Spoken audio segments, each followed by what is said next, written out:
Good afternoon, everyone, or good morning, evening, if you're tuning in from elsewhere in the world. My name is Clarence. I'm a data consultant here at Rockborne. I'm super excited to share with you today Streamlit, the Python-friendly framework. So before we get started, a little bit about Rockborne first. So Rockborne was founded in 2021 with a mission to diversify the data industry by developing the next generation of skilled data and AI professionals. So at Rockborne, doesn't really matter what you've studied, doesn't have to be a STEM background, it's very open to everyone. We operate on an attract, train, deploy, or ATD model, offering tailored training in both technical and soft skills. So that's covering everything, data analytics, data science, data engineering, as well as the soft skills side, like the stakeholder management. We also offer training services directly to businesses, so helping upskill their existing data teams. So that's anything from Power BI, Python, SQL, and much more. So just a little bit about me. I studied mathematics at university in Edinburgh, and it was sort of through the coding aspect of that, as well as my natural curiosity for data outside with my hobbies, being chess and poker, that led me to join Rockborne in April of 2024 as a data consultant. During my time here, I've been able to do a lot of really cool projects, and Streamlit has been a very key part in a lot of them, which is why I'm presenting that to all of you guys here today. So, very quick agenda of what we'll be going through today. We'll go through what exactly is Streamlit. We'll go through why we use Streamlit over maybe other tools, what are its benefits. We'll have a quick sort of overview of the live demo that we'll be going through today. We'll then jump straight into the demo itself. Quick little summary at the end of what we've covered today, and a little bit at the time as well for Q&A. So keep the questions coming in, and at the end, I'll try and make a bit of time to answer a couple of them. So another quick reminder that this is an interactive session. So if you want to make the most of it, please go to these links here. Should be in the description and the comment. So get a Hugging Face account set up, and you can go to the second link where you can get to my repository, where I'll have all the code that you can sort of paste in as well and follow along. Cool. So what actually is Streamlit? So Streamlit is an open source Python framework that really simplifies building and developing web apps. It allows you to turn your Python scripts into these really cool interactive web applications. You can kind of think of it as a tool that brings your data to life. It is really ideal for those data-driven apps, like the sort of machine learning and AI sort of apps. Whether you're a data analyst, data engineer, data scientist, Streamlit's ability to integrate with libraries like Pandas, NumPy, Matplotlib make it really perfect for showcasing your data projects and your results quickly and efficiently. It also helps by turning your analysis into these interactive apps. So it helps to sort of close that gap between the technical and non-technical side, making you communicate better with your stakeholders. So how have I actually used Streamlit in my time here at Rockborne? So we've had a lot of projects during training, and I just want to show a few of them here today. So the first one is a dating app called Melody Match, and it basically uses Spotify to try and match people based on music preference. So, it's actually started sort of halfway through, so I'll let it sort of go to start. So you have your sort of details that you can add in here. And as you can see in the top left here, Streamlit also has a multi-page sort of capability to it that you can change around. And we have this sort of part where you can log into your Spotify account and we extract it via an API. So as I mentioned with the multi-pages, I'll just jump into the other page here, which is the sort of matching interaction page. This is actually done by my colleague, Marta. But basically, all the details are on the back. So once you hover over the profile picture, you display all that information. And you have, of course, the two buttons as well to match and I guess dislike, unmatch as well. Another project that I've been able to do, if I just jump over here, is a chatbot. So during my time at Rockborne during training, we did have creating a chatbot as one of the projects. But afterwards, I wanted to take it a little bit further and make something a little bit more complex. So this chatbot is essentially for a fake company called CityGov, which the description is here in the sort of instructions. And I guess the task of using this is to try and determine the data maturity of said company. So if I just log in here quickly, .com, and the password, which is not this, here we go. And you'll see it's quite a similar sort of interface to ChatGPT, where you can enter your prompt here. It gives a little message to start, just a little name as well, and you can download your chat history. So if I just ask it, what data tools do you use at CityGov? That'll appear here with this little, I guess, human face compared to robot face. And it'll give you all the sort of tools that I've already put into the sort of history for this bot. So that's another one of the projects I've managed to do here at Rockborne. Okay, so back to the presentation. So why did I use Streamlit over maybe other tools? So for those of us that aren't, full stack developers, it's really easy to create these fully functional apps without needing that sort of front end skills like HTML, CSS, or JavaScript. It also comes with a lot of built-in interactive widgets like sliders, forms, and charts, which we'll be going over today as well. And this really helps for users to engage without any sort of complexity. It's really excellent for prototyping and rapidly developing web applications, so you can build interactive apps with literally just a few lines of Python code. If you're doing this on something like VS Code as well, every time you make a change to the code and save it, it'll automatically sort of update the app, so you don't have to close it and then refresh it every single time. Finally, it's really easily deployable on platforms like Streamlit Sharing or Hugging Face, the latter of which we'll be using today. So a little overview of the live demo that we'll be going through today. So I've decided to make an expense tracker app. It might not be the sort of first choice when you think of Streamlit, but I think it's really, really cool to sort of showcase all the different types of functions that we have within Streamlit. Some of those being adding expenses via a form. So this is this middle part here. Being able to visualize our expense data with graphs, so a button here at the bottom, and being able to import and export our CSV files that contain our expense data. Before we get into the demo, a little bit about Hugging Face and why we use Hugging Face today for hosting these Streamlit apps. So first off, it is free, which is always good. Free is never bad, I think. So we have free hosting on its sort of website itself. We have the sort of version control collaboration side that you would get on Git as well. So you have version history, you can add people to your company, and that will sort of let them be able to view, change code. It's deployable straight onto the website itself, and you can actually code in Hugging Face itself. So you don't have to have something like Visual Studio Code, for example.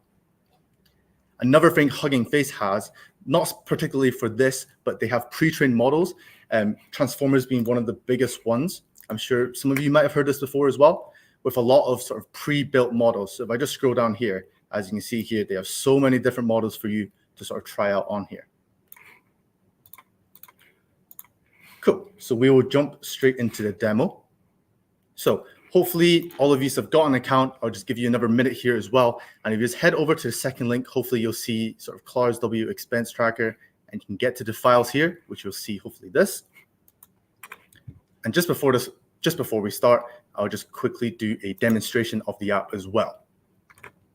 So here we have these import expense data. I probably have quite a few on here already, so I'm just going to open one of them.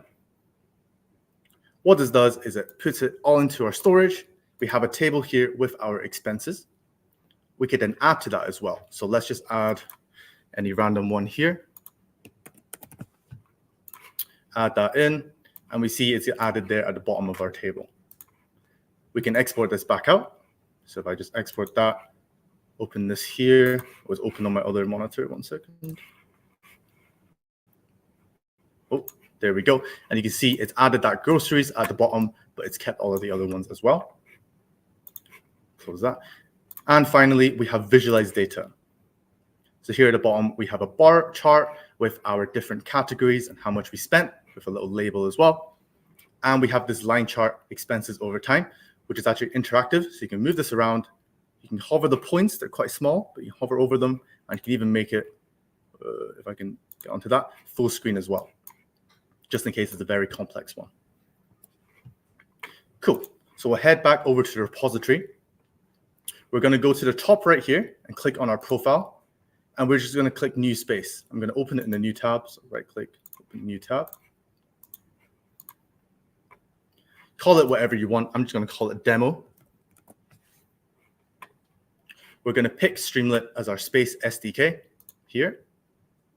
We don't have to touch the sort of other bits here. And I'm just going to make it private as well, just so no one else can really have a look at it before it's done. So create space. And like I said, it's quite similar to Git in some sort of ways where you can sort of clone, you can commit, and you can push. But just for today, we're actually going to code straight in the browser. So we go to this sort of hint here. We can click on this bolded part. And it'll bring us directly to an app.py that we can create.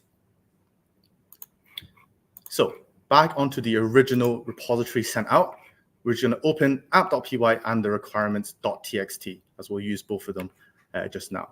So I'm going to open them in new tabs as well. Just put this over. So app.py and the requirements.txt. Go over to the app.py and we're going to copy and paste just the first few lines of code. This is just importing the libraries that we need and putting a title there to start for us as well.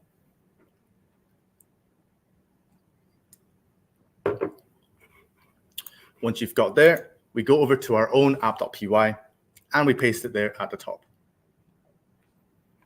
Scroll to the bottom and we have commit new file to main. We're just going to click on that and just take a second to upload. There we go. Now, the next bit we want to do is we're importing these libraries in, but we then have to tell Hugging Face what exactly those libraries are. So we're going to go into files here, and we're going to add the file here on the top right and create a new file. And we're going to create our own requirements.txt.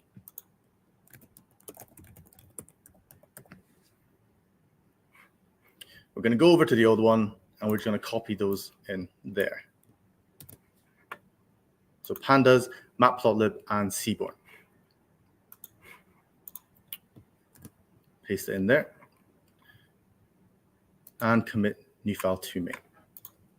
So the reason we use a requirements.txt is so Hugging Face knows exactly which libraries we're using and also the versions as well. So I don't expect any sort of compatibility issues with future versions. So I've just left it as sort of big or equal to, but you can also leave it as equal. And we can specify the version here, so 3.9.0. Hugging Face automatically detects this and it'll install all the packages for us. In the app, we'll be using pandas for the more sort of data manipulation side of things. So sort of switching between CSV, data frame format, also just changing maybe columns around. And matplotlib and Seaborn are used for our sort of high-level graphics and visualizations. Cool. So it looks like everything is running. So I'm going to go onto the app. I'm just going to close the requirements.txt in the old one. We won't need that anymore. Let it load quickly. Cool. We have our title here. Cool. We've got the first part ready. We have everything set up in our repository. So now we can add the first actual bit of code, I guess. So I'm going to open it in just a new tab as well. And we're going to go into our app.py. So we're going to go on to the repository that was sent out, the expense tracker one. And we're going to copy and paste from part 2 down to line 99. So this block of code here. So to no expenses yet at top, just from part 2. We're going to press edit here once you've clicked on the app.py. And we'll just paste it here at the bottom.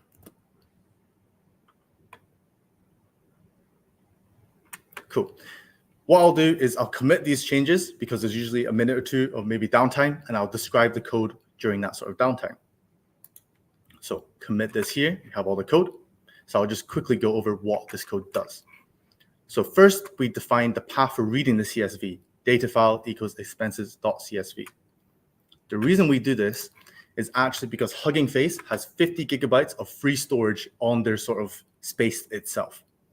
That means that if you're using it on your work laptop, your home desktop, maybe even your mobile phone, I've not tested it, but it might work, you can still access this app and still add your expenses in. The only downside of this is every single time you restart the app or make a change to the code, we're going to lose that data, which is why we have the import and the export there as well. Going back to the code. So we have two functions here. One of them tries to load the data. So we'll try and read that CSV file that we defined above and put it into a pandas data frame. If that file is not found, so if it's just empty, then we're going to return an empty data frame with the columns that we want, and then we can add to that later on.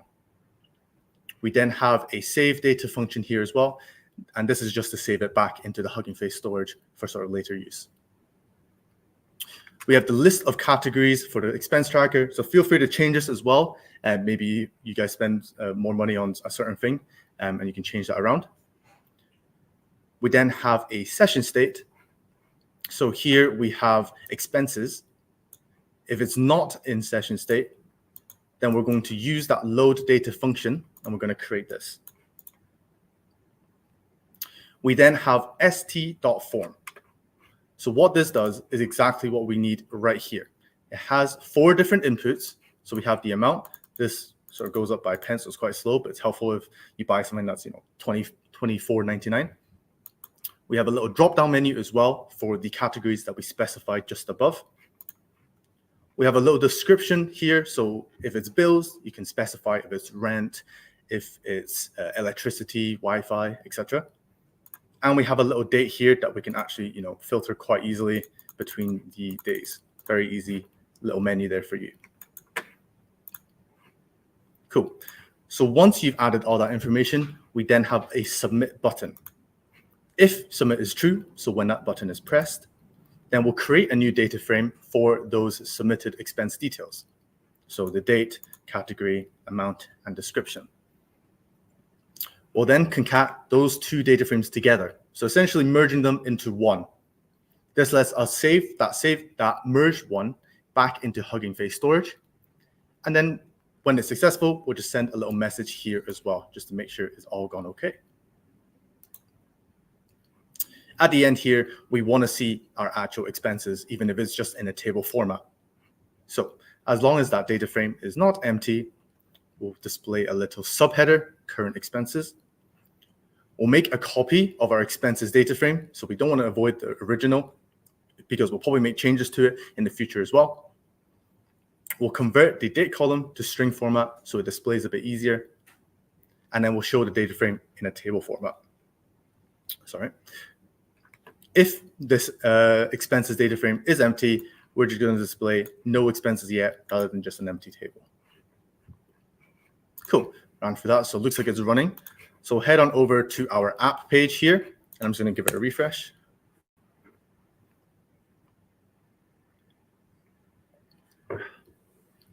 Cool. Looks like the form is up. So we'll check if it adds in and it actually displays in our data frame.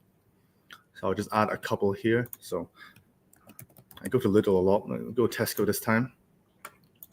And let's add, sure, bills, Wi-Fi. And we'll keep that 25 as well, first of the month. So it looks like everything is working. We can see our data. We get the success message as well. Cool. We can move on to the next bit. We're going to go back into our app.py, and we're going to do a little bit of live coding for the download button. But because it's actually built into Streamlit, it's really, really easy and really intuitive. So we're going to go to the bottom of our app.py. I'm just going to make some space. There we go. And we're going to code the download button. So I'm going to actually put a comment here. So hashtag download button. So the first thing we want to do is actually convert our data into a format where it can actually be downloaded. So we'll just call it CSV equals st.session state expenses. So this is our data frame that we have. We're going to use to_CSV to transfer that over to a CSV file. And we're just going to set that index to false, equals false. What this does is just gets rid of any extra sort of info we don't need in our CSV file. Now we can just use the built-in st.download button, _button. And there's only a few things we need to add in here to make sure it knows exactly what it's downloading. So first, we'll just add a label to let the user know what exactly it does. So label equals, and we'll say export expenses as CSV. comma there. Then we want to specify the data. So as we created that CSV from above, we'll do data equals CSV. We then want to specify the file name that we're exporting out. So because we kept it as expenses above, we'll just keep it the same, consistent. So file name equals expenses.csv. And we want to specify the MIME type. So MIME equals text/CSV. And what the MIME type is I think it's called media type or content type of the download file. And this allows the browser, so Edge in our case, to know exactly what it's trying to handle. So when we do download it, it'll try and open it in something like Excel for the CSV file, rather than trying to open it as like a PDF or a Word file. Cool. So we'll give this commit to main. Perfect. A little bit of downtime. I'll actually take a little bit of time maybe to answer a question. So I've got a question here from Lewis. How much coding knowledge would you need to put something like this together? Thank you, Lewis, for the question. It's a good one. There's actually not much coding knowledge that you actually need for something like this. A lot of it is really, really intuitive. And I think Streamlit kind of does a lot of the heavy lifting for you for that sort of front end side. So all the sort of graphical side, you don't have to think too much about this. And actually, all you really need to think of, as my coach Miguel would say, is all about the logic of the code. I think a little bit of sort of Python knowledge would be really, really helpful, just because a lot of the libraries that you import in will be a bit more sort of coding heavy. But I do think if there's something that's really easy to pick up as a sort of first time, I think Streamlit with a bit of Python would be really, really cool. So again, thank you for that question. Looks like we're running, so let's give this a refresh.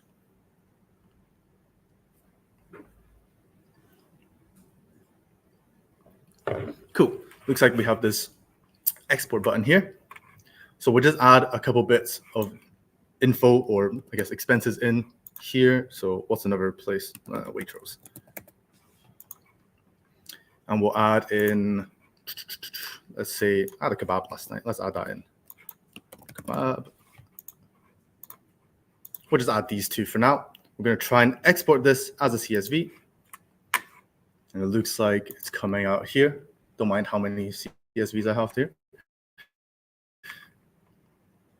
And we have our two transactions here for us.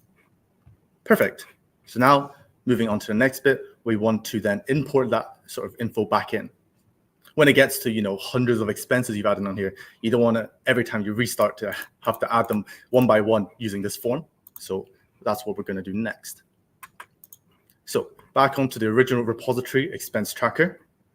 We're going to go down to line 105 at part 4. And we're going to copy down to here, 145. So I'll actually zoom out a little bit to get all of it in one. Yeah, so this block of code here, 105 to 145. Once you've copied that, we'll go into our app.py. We're not actually going to paste it at the bottom. We are going to paste it right here in this gap between the creating the expenses and this form. This is just for the logic of the code. We want to import, be able to add, and then export, because every time the app refreshes, it runs from top to bottom, basically. So paste that in here. So again, above this sort of line 42 initialize session state, and above this st.form. Cool. So as before, I'll commit this to main and then quickly go over the code during that little bit of downtime. Cool. Okay. So similarly to above, if file process does not exist, then we'll create it and set it equals to false, and we'll use that later on. We then have the built-in st.file uploader, and we just have a label and a type, and that's all we need to actually upload a file, just this one line of code. We then want to actually be able to use that file. So a little bit more code heavy here. If that uploaded file is not none, so if it actually has something in it, and not st.session_state file process, so if this is false, which is what we specified up here, then we're going to try and read the uploaded CSV file into a new data frame. We're just going to call it new data. we write out here our expected column names in this list, and we use this to double check if that CSV we uploaded is of the correct format. If that's true, then we're going to do basically the exact same as the form, where we will concat the two data frames together here. So the session state expenses and the new data. We'll again just save that to the Hugging Face storage, display a success message as well. And what we'll do here is we'll mark the file as processed. So we'll mark it as true. The reason we do this is because every time you upload a file, it essentially runs the script from top to bottom. So if we didn't actually have this part and we only had this would always be true. So every time you run it, it's going to keep running all this code probably like every second. So we just do this. So once this is true, flips this around so this is not true, and therefore it only runs once. At the end as well, we just have an else and except. So in case the columns don't match, then we'll print the columns that we expect to let the user know. And if there's any errors in reading the CSV file as well, we'll let the user know that as well and print out the error here as E. Cool. Hopefully it's running. Yeah. So we'll go back to our app, or just our app actually. Give that a refresh. Give that a second.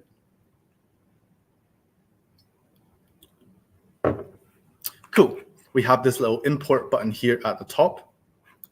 So we can click on this and we can just import one of the ones we exported earlier and see if it works. Cool. We have the Waitrose and the kebab from earlier. And now even if we were to add anything extra in, so if I just add a Wi-Fi bill from the start of the month, how much is my Wi-Fi? I'm not actually too sure. Let's make it the first. Add it in there, and you can see it's still there in that data frame. We can just export this back out as well. Might as well see if everything's working together. And looks like it was added there at the bottom. So everything so far is working well. Last bit we want to do is to actually be able to see how we're spending our money. So that's where the matplotlib and the Seaborn come into play. So we'll go back to our expense tracker app.py. We're going to scroll all the way to the bottom where it is par 5. And we're just going to copy this bit. So from line 151 to 188. Once you have that copied, we'll go into our app.py. We're going to press on edit again, and then just paste it right at the bottom. And similarly with before, I'll just commit this change to the main, and then I will quickly describe what it does. Perfect. So I'll scroll to the bottom here. Where is it? There we go. So in our demo that I showed at the start, we have this bar chart, which is what we used matplotlib and Seaborn for, which is what we're going to do first.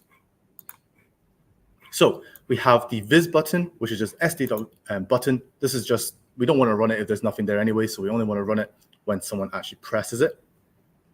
So if viz button is true, so when it's pressed, and if the expenses data frame is not empty, we'll display a subheader here for expense summary. We're going to group our data, so our expenses data frame, by the category, and then we're going to sum the amount. This is just to put it in a format where we can then make it into a bar plot. We'll generate a color palette with Seaborn. I've picked colorblind here, but you can choose any of these options here. We'll then create the bar plot using matplotlib and Seaborn. So we have, set the title, we have the X label axis as well, and just remove the Y-axis label since it's pretty obvious, I guess, from the title that it's categories. We have labels to each of the bars as well, so a bit more customization, just so we know, if it is between sort of 2 points, like 50 and 100, we know exactly what it is sort of lying in that sort of middle ground. Finally, we just show the plot with Streamlit or st.pyplot, and then brackets fig. Otherwise, if we press the button and this is actually empty, then we'll just write no data to visualize rather than maybe putting up a completely empty sort of bar plot. Cool. We're to the top. Looks like it's running, so I'll give that another refresh.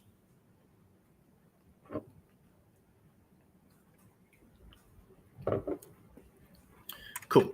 So let's just import one of the ones we had before.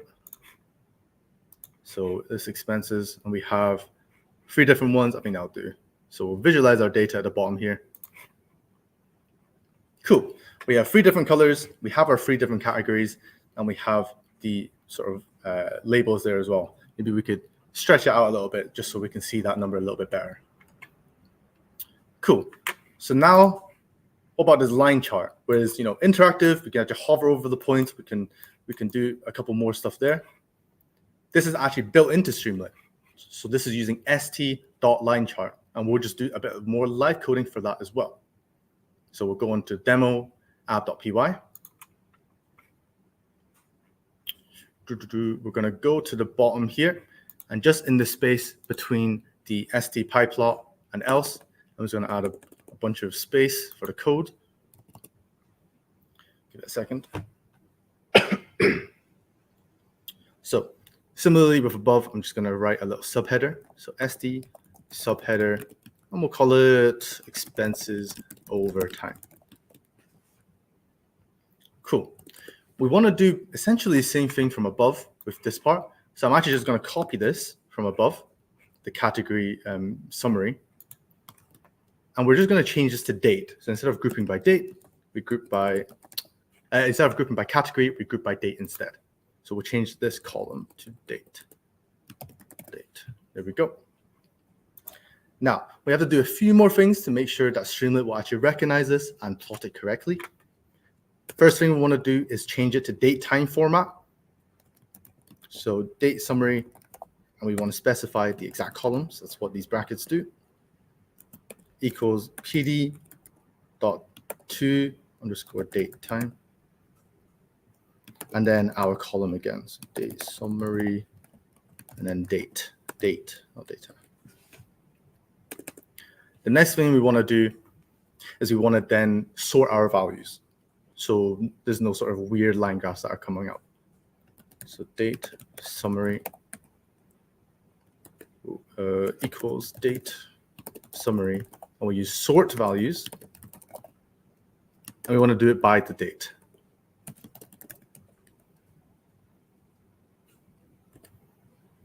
Cool. The last little bit we want to do is we want to set the index so that the Streamlit knows exactly what it's plotting. So date summary, going to set index as the date. So date, and then in place equals true. And finally, for the last bit of code we'll be doing today, sd.linechart. Oh, there's an underscore, I think, on line chart. And then we want to put in the amount. Ooh, amount. So it knows what it's plotting from what we input here and also from the index. Perfect. So we're going to commit this to main, and hopefully I've not made any errors there. During this little bit of downtime, I just want to go over maybe some of the resources that are available as well on Streamlit.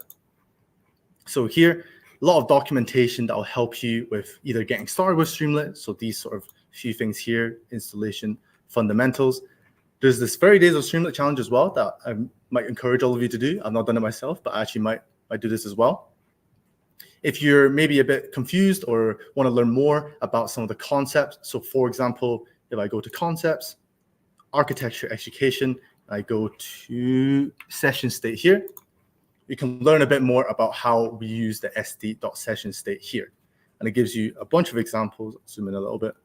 Oh, too much. A bunch of examples here. So if I just go like example 3, give you a couple use cases in these sort of apps.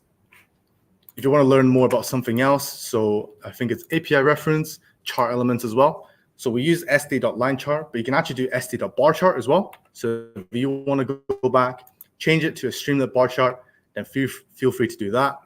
And it'll give you the parameters here that you can use as well, so you know how exactly you need the data to be. So a lot of really good resources available for you on Streamlit. So let's head back. Cool, everything is running. Give this one final refresh. Hopefully everything will be fine. Cool. So let's import everything in. So import from this. We're just going to add a few more things as well, just to, I guess, show off the line graph a bit more and the bar chart. So entertainment, yeah, let's do bowling again. Bowling 15, let's say on Saturday. And I'll add another bills as well, so we know that it's actually adding things together. So electric on how much, like £50 on the 8th. Cool. We'll then visualize our data here. And we can see it added the bills together, £75, different colors as well there for our categories. And we have this line chart as well that we can hover again, we can move around, we can make full screen. Cool. So that's everything I wanted to show you today. Hopefully you've been able to follow along. I'll actually very quickly, I'll make this public as well. So if you're watching and can't really, participate, or maybe you're watching from the future as well, then you'll be able to join in. Where am I going? Here, make public. So you can access this by, if you go to the original repository here, you can just click on my name on the top left here. It'll take you to my sort of spaces, and you can just click on demo here, and it'll bring you to all of my code. I'll give it a second, and it'll bring you, right back to here. Perfect. I'll just go back to the presentation to wrap everything up. Cool. So as you've hopefully seen, Streamlit makes it really easy to sort of prototype and build these apps. Of course, this app isn't perfect. It was mainly used to sort of showcase a lot of different functionalities. Maybe you guys already found some holes in the code as well, but I hope it really does show the capability of Streamlit. I do encourage all of you to try out yourself some new things, maybe adding a few more functionalities to the app, such as only being able to show the most recent X expenses, whether that's the last 10 or only expenses in the last month, or maybe even being able to add subscriptions as well. So maybe my Spotify membership is every month, £12, or I think it's £12 now, and I don't really want to add it in every single time, then maybe finding a way to automate that would be really, really cool. But of course, you can go ahead and even make your own apps as well. There's a couple of resources available, which I'll actually show just at the end as well, that you can maybe take some inspiration from. I'll leave my contact details at the end as well. If you want to connect with me afterwards, I'd love to see some of your apps. So, very quick wrap up of the session today. Streamlit is a really amazing tool for quickly building interactive, shareable web apps. It's really fast, very intuitive, and doesn't require that sort of front-end knowledge. So it makes it really accessible to all data professionals and even those that are starting their coding journey. With platforms like Hugging Face as well, it really does simplify app hosting, as you can deploy your app to the world with just a few clicks. We went over a live demo of an expense tracker app using features like adding expenses using built-in st.form, importing, exporting our data out, so that's also using the built-in file uploader and download button, as well as visualizing our data. So that's the built-in st.line chart, but also using third-party libraries like Matplotlib and Matplotlib and Seaborn, which might give us a bit more customization to our graphs. So just before I end, I just want to talk a little bit about the resources available, because I think they're really, really cool. One of them is the Streamlit blogs. So if we just scroll down here, there's a lot of different blogs that you can read and you can actually replicate as well. So one of them might be how to build a movie recommendation app. So maybe you're on Netflix, you're scrolling, don't really know what to watch, then maybe you can build this app and it'll give you something and recommend something for you to watch. So we scroll down a bit more here. It'll give you the prerequisites that you need, the setup as well for the environment, so the sort of API keys and whatnot, as well as give you the actual code where you can actually run it yourself. There's other sort of resources available here as well. I think one of them was this, building a dashboard in Python using Streamlit, which is really, really cool for those sort of data analysts maybe, to add a bit more interactivity with your stakeholders. Another resource I want to show is the spaces on Hugging Face. So I'm not too sure, I think you can just click on Hugging Face and it should be somewhere at the top. Yes, just like here, spaces. It's a little bit slow. Okay, there we go. And this has a lot of really cool spaces here that you can use. So if I just go down, the one that I was looking at before is gone, but let's just open any random one that might be quite funny. What's got online? Let's have a look at what this is. So actually, it looks like, okay, I'll be honest, I'm not too sure what that one is. Let's look at what this one, Roblox 3D assets generator. So it looks like it creates a bunch of, free assets for Roblox that maybe you can enter a prompt in, or you can put an image in and it'll create a sort of output there for you. So a lot of really cool things there. You can even go onto their files as well, and you can see exactly how they're coding it. So I go into the app.py, let's have a look. Yeah, so PyTorch, so I think that's using stuff from transformers here that I mentioned earlier. And you can look at all their code, take some inspiration, or even, clone it and use it yourself. Cool. So that's everything from me today. Thank you very much for listening and watching. Hopefully you've been able to take something away today. My contact details are there if you want to connect, you want to talk a bit more about Streamlit or anything else, Rockborne data, or just want to have a chat. And I will just answer a few questions before I finish as well. So, question here from Cody. How does Streamlit stack up against other platforms? And is there anything it can't do that you'd like to see made possible in the future? Thanks for the question. That's actually a very interesting one. Yeah, so one that I can definitely compare with is Gradio. So during my training at Rockborne, we actually had Gradio as our initial sort of tool for developing chatbots. And I think when I just changed over to Streamlit, it just felt a little bit easier to use. I'm not really too sure why.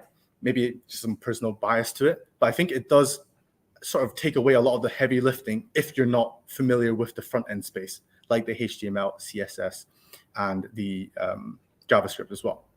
Another thing that's really cool about Streamlit is actually, I don't know what's the right term, like collabed with Snowflake. So if you look at maybe like Snowflake badge free, you're able to make Streamlit apps directly within, so you can see exactly how your pipelines are working. So that's definitely something that's really advantageous.